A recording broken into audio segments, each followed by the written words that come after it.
Olá, prazer, me chamo Carol Árabe e eu participei em 2024 do Encontro Nacional Radiantes Idiomas Sem Fronteiras e tive o prazer de apresentar um projeto de mestrado que trata da experiência da Rede Antifes ISF na Universidade Federal do ABC, no estado de São Paulo. E essa comunidade incrível, que é o Idiomas Sem Fronteiras, votou para ouvir um pouquinho mais sobre o meu projeto. E de lá para cá, a gente conseguiu evoluir nesse projeto, evoluir nas pesquisas, ter mais experiências. E agora vocês vão ver a versão atualizada aí, em meia hora de conversa sobre o projeto de mestrado, que agora se chama Hegemonia e Colonialidade Atravessados pelo Inglês como Língua Franca. Análise crítica discursiva da experiência do Idioma Sem Fronteiras na UFABC. E aí eu apresentei esse trabalho junto com a doutora Bianca Garcia, mas essa é uma pesquisa de mestrado em andamento, no âmbito do programa de pós-graduação em Relações Internacionais da UFABC, então aí uma interdisciplinaridade manifesta. E as minhas orientadoras são a professora doutora Cristina Zanella, que faz parte do corpo docente do PRI, e também minha orientadora, a professora Bianca.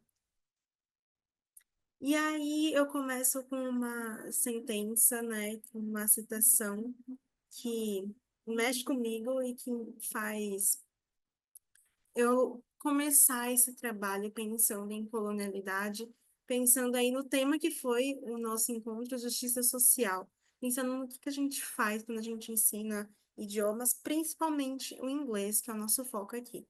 E aí eu vou ler para vocês.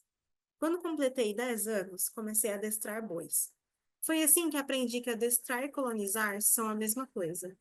Tanto adestrador quanto colonizador começam por desterritorializar o ente atacado, quebrando-lhe a identidade, tirando sua cosmologia, distanciando-o de seus sagrados, impondo-lhe novos modos de vida e colocando-lhe outro nome. Essa é uma citação de Antônio Bispo dos Santos, do seu último livro, A Terra Dá, Terra Quer, muito mais conhecido como Nego Bispo, e ele vai ser um dos pilares desse trabalho, pensando em contracolonialidade, pensando em uma base teórica, uma fortuna crítica brasileira, né, uma fortuna crítica que tem a ver com mais as origens das pessoas que estão fazendo pesquisa nessa terra, né, e com uma visão crítica, né, com uma visão ampliada do que é colonialidade e do que a linguagem impacta na colonialidade. Então, essa sentença, para mim, tem muito a ver com o que a gente faz, porque é pensar como o nome, a linguagem, a denominação molda o mundo, não só da forma que a gente vê, da forma que a gente pensa, mas nas relações de poder, né?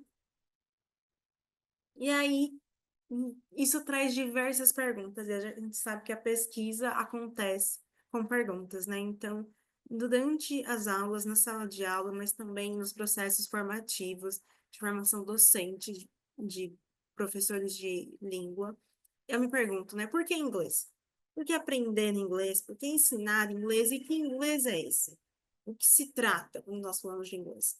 Quais são as dimensões e as consequências desse inglês? Quais são as consequências de priorizar, de aprender, de usar, de ensinar, dessa centralidade do inglês, né? E aí, a gente pode dizer que hoje em dia não há sistema internacional, isto é, uma relação estabelecida entre países que se afetam mutuamente, direta ou indiretamente. Então, não há um sistema entre diferentes unidades políticas que têm uma relação entre si que não se dá sem o inglês, que, assim como não há sem o dólar, né? Então, a gente pode pensar aí o que o BRICS tem feito para tentar fugir dessa dolarização, dessa necessidade de fazer transações econômicas comerciais pelo dólar e passar pela mão dos Estados Unidos nesse sentido, a gente também não consegue em muitas das situações, não passar pelo inglês, né? A gente tem tido esforços muito grandes em ter uma pluralidade linguística e o Idioma Sem Fronteiras é focal nisso, né? Muito. muito pensado em se ampliar, né? A gente não é mais o inglês sem fronteiras, mas a gente não consegue pensar hoje num mundo que você vai ter uma comunicação globalizada como nós temos sem o inglês, né? Então, a centralidade da língua está posta que nem tantas outras dimensões da política mundial, da economia mundial. A gente também pode pensar na língua nesse sentido mundial.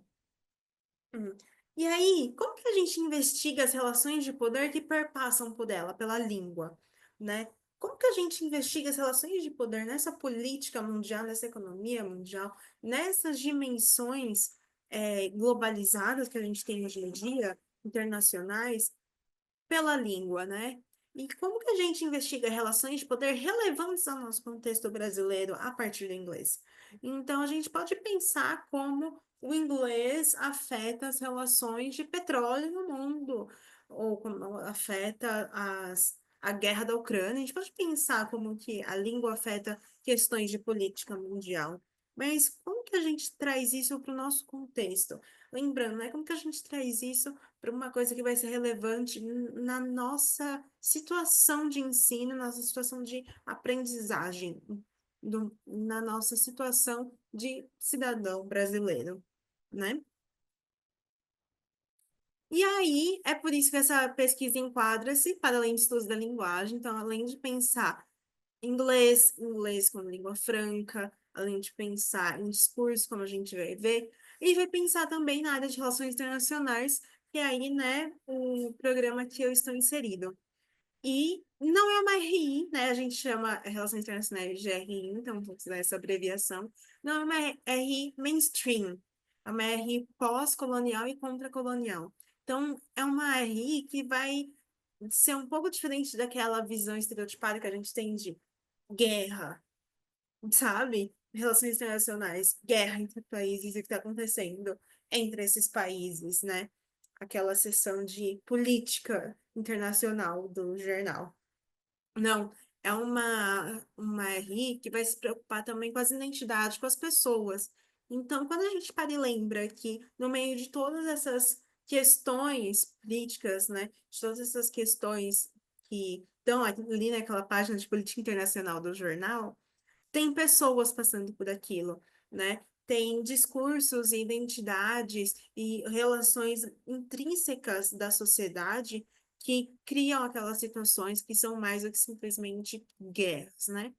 E é isso que uma R pós-colonial, uma R contra-colonial vai pensar, pensando em como que são as identidades, como que são as pessoas que estão nesses conflitos, que estão dentro dessas relações, como que é o olhar subalterno, marginalizado, do sul global, como a gente diz hoje em dia, né, do terceiro mundo, como se dizia antigamente, né?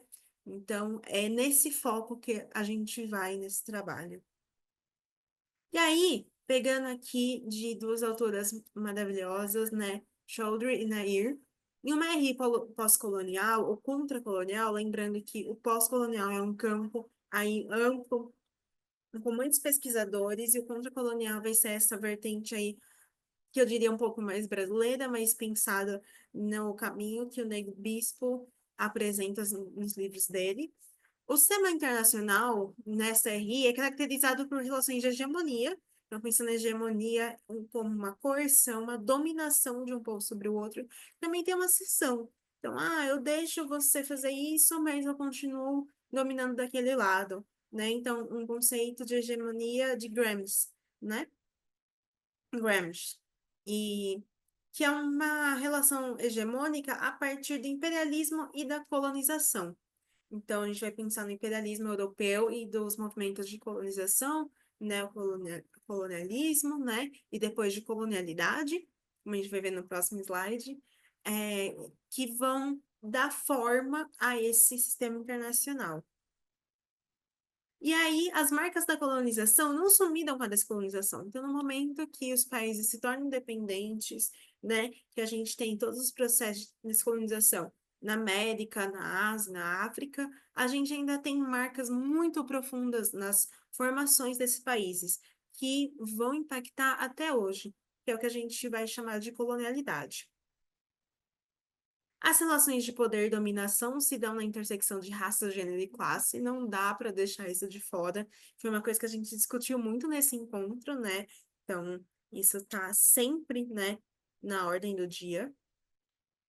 E aí, nessa aqui, a gente vai valorizar a resistência, a agência de povos, de entidades, unidades políticas, então, diversas formas, né? Não só nações, países, monarquias, muitas vezes marginalizados em estudos mainstream, né? Então, a gente não vai pensar só nos estados, nas nações que estão aí no centro do mundo, mas a gente vai pensar também em um exemplo em povos curdos, né?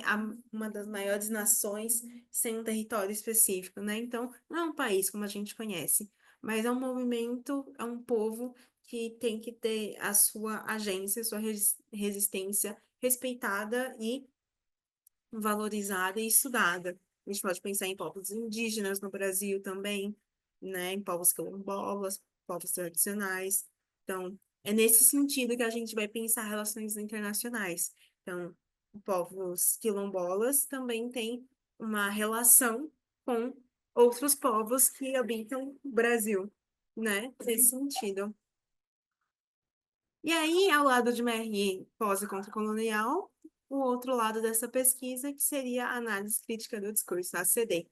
E aqui eu tenho um gráfico que eu retirei de Mirror, num artigo de Bezerra e Oliveira, de 2021, para pensar e nessa dimensões do discurso, né? Então, quando o Farclough pensa nessa visão tridimensional do discurso, ele vai pensar que o discurso não é só o que a gente fala, não é só o texto, né? Então, não é só as palavras que eu falo, ou como eu as concateno, mas também são as práticas discursivas, então, como eu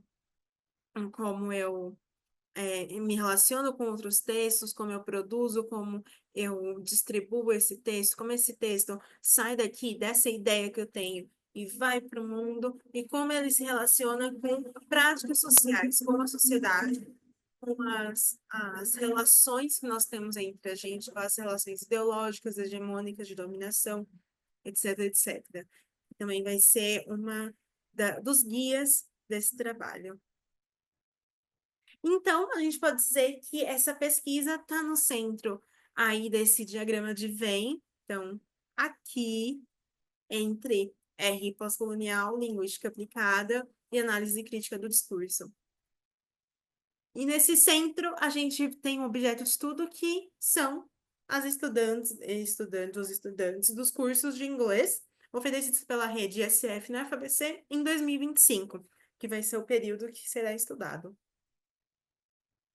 E aqui a gente quer investigar o quê nesses estudantes? As identidades sociais em relação ao inglês, ou seja, né, isto é, representações discursivas de língua e de si em relação à língua. Então, quem são essas pessoas que estão aprendendo inglês e estão usando o inglês? Como elas se sentem em relação ao uso do inglês, a aprender inglês? O que elas acham de inglês? Que uso elas estão fazendo de inglês? Como elas se entendem por gente a partir desse uso de inglês, né? Qual é a identidade que se forma a partir dos cursos que são oferecidos ali? E aí, né, a rede SF, faz parte do nosso objeto de estudo, e na UFABC, aqui eu queria ressaltar esse trabalho em equipe, né? Então, esses cursos são oferecidos por uma equipe formada por docente orientadora, doutora Bianca Garcia, um professor, eu, e bolsistas, 4 até agora, né? Mas essa equipe vai se ampliar neste ano de 2025. E aí, quando a gente pensa, né, a gente viu a gente, que a gente vai procurar as identidades sociais desses estudantes nos cursos da rede SF na UFABC, especificamente os cursos de inglês. E aí a gente volta àquela pergunta: que inglês é esse? Do que se trata? O que é ensinado? Como é ensinado? Por que é ensinado? Por que é relevante o que é ensinado nesses cursos de inglês? E aí, que inglês é esse? A gente chega numa resposta aí que é um inglês como língua franca, né? E aí, por que um inglês como língua franca? Porque o inglês dos cursos de inglês da rede SF na FABC é o inglês como língua franca.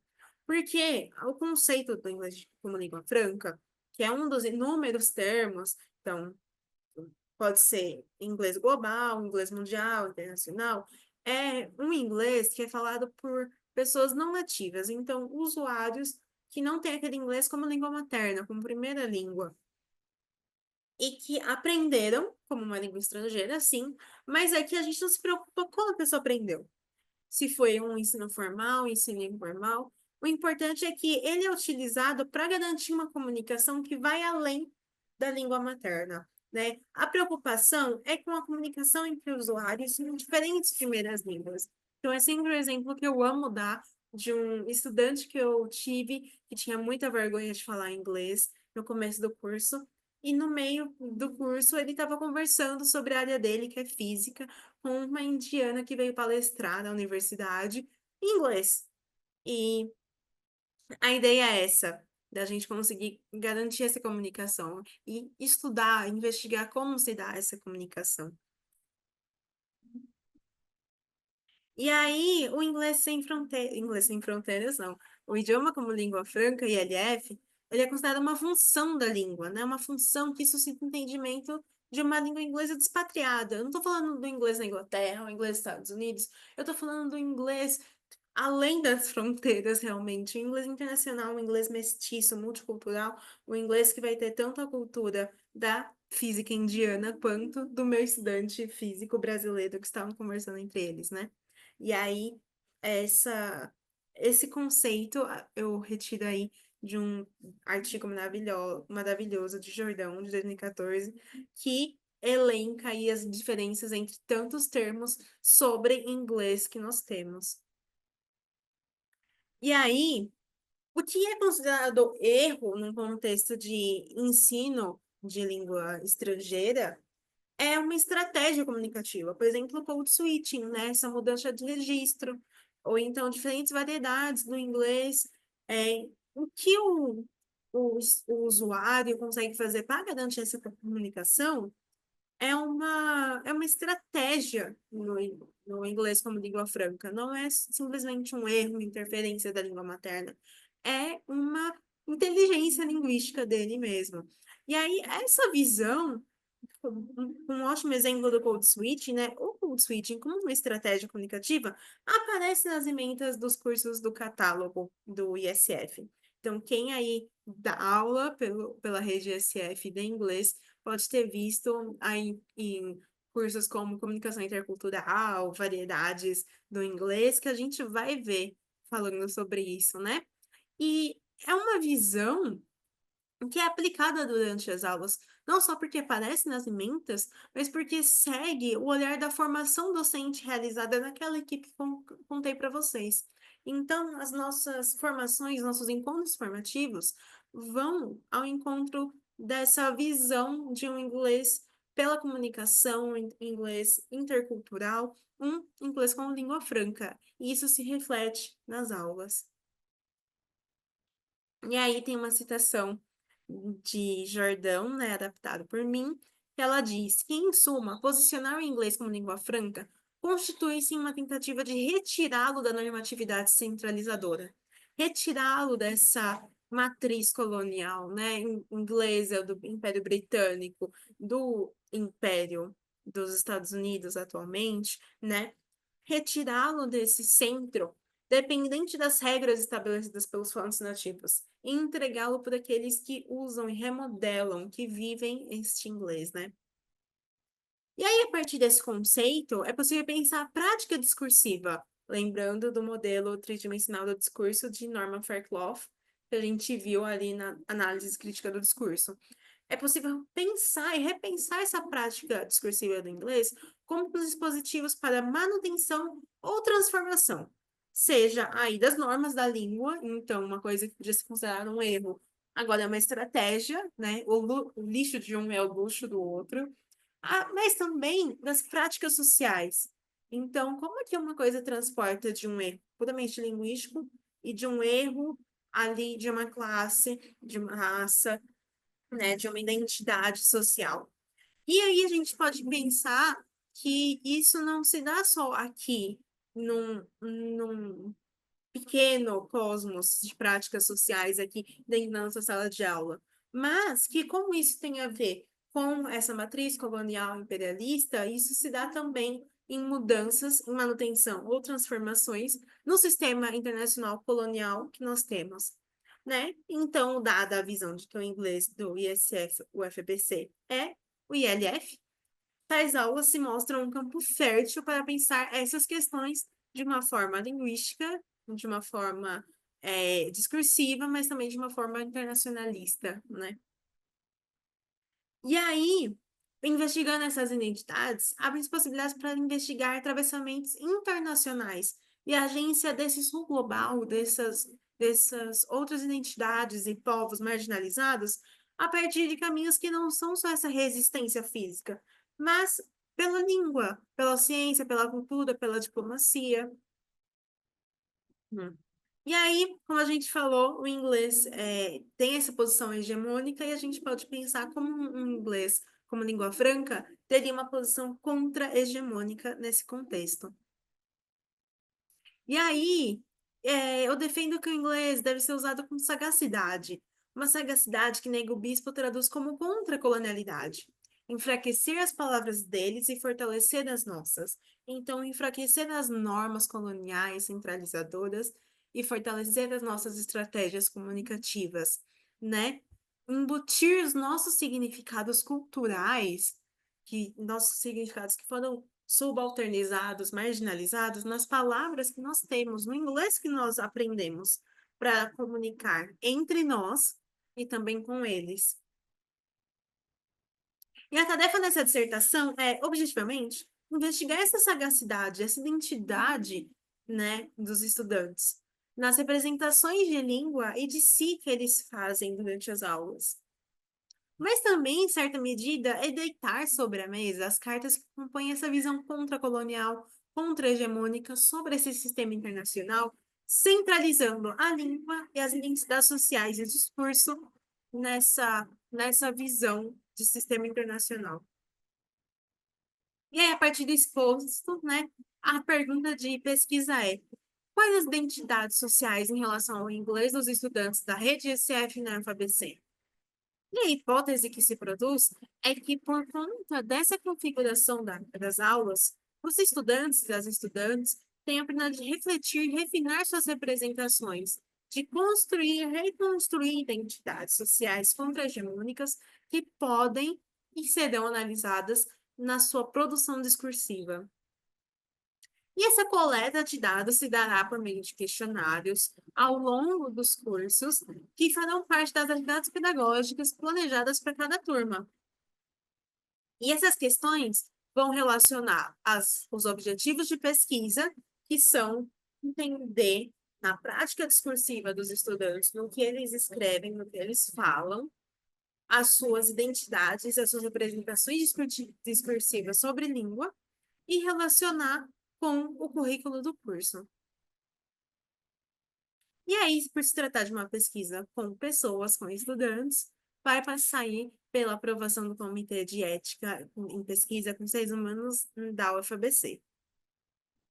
E como já foi dito, a análise vai seguir aí um modelo de análise crítica do discurso de Norman Fairclough, do seu livro, o seu único livro traduzido para a língua portuguesa, e eu acho que como é um campo muito importante no Brasil, a gente pode trabalhar nisso, né?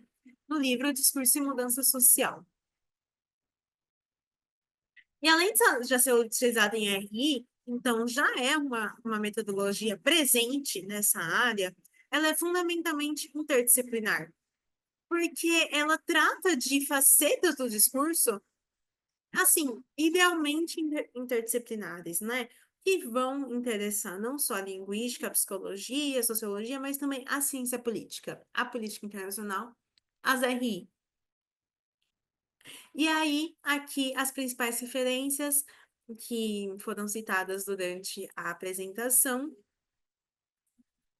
E se alguém quiser, pode me mandar um e-mail para saber mais, fazer perguntas, para perguntar sobre as referências, o que eu tiver para poder compartilhar, para perguntar como anda, é um projeto em andamento, né? Então, esse ano de 2025 vai trazer muitas novidades.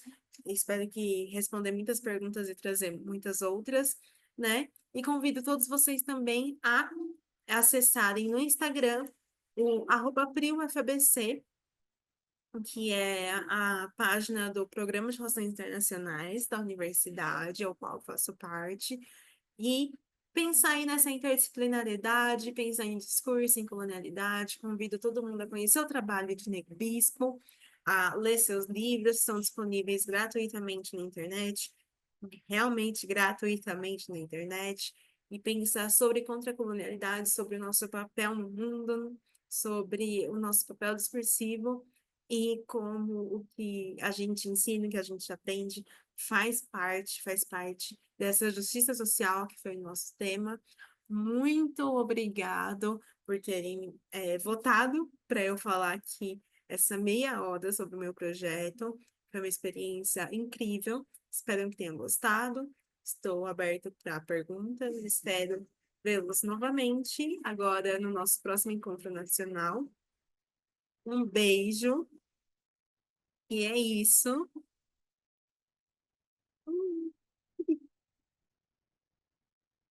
Thank you.